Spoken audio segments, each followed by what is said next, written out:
This morning we had our final executive meeting of 2018. The main item on the agenda was next year's council budget, where we have to agree a budget and set the council tax for the year starting 2019 in April. In summary, obviously we continue to have reduced funding from government.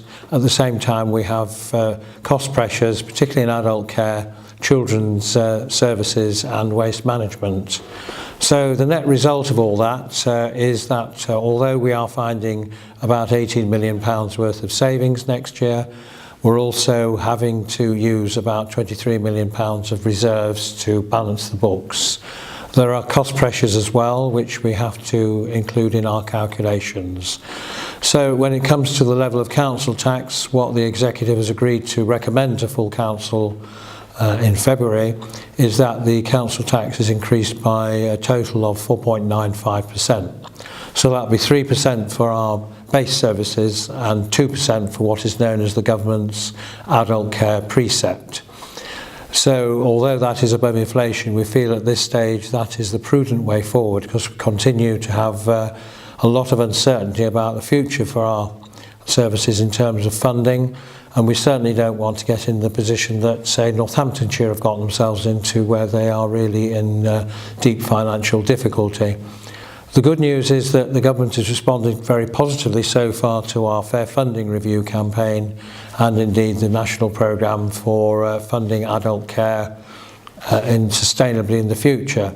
So at this stage we are quite hopeful that we will be able to get more money in through having a fairer system of funding throughout the country, so in effect that the areas like ourselves which are losing out badly will gain more, potentially up to £116 million. So that is good news. I'm hopeful this will be the last year that we will have to put up council tax by such a level, and really if we do get a good settlement next year, this time next year we'll be talking about very low levels of council tax increase. That's my hope anyway, but at this stage I think we just need to be quite prudent and put that extra money in, which I'm sure that nearly every other council will be doing in the country who provide services like we do.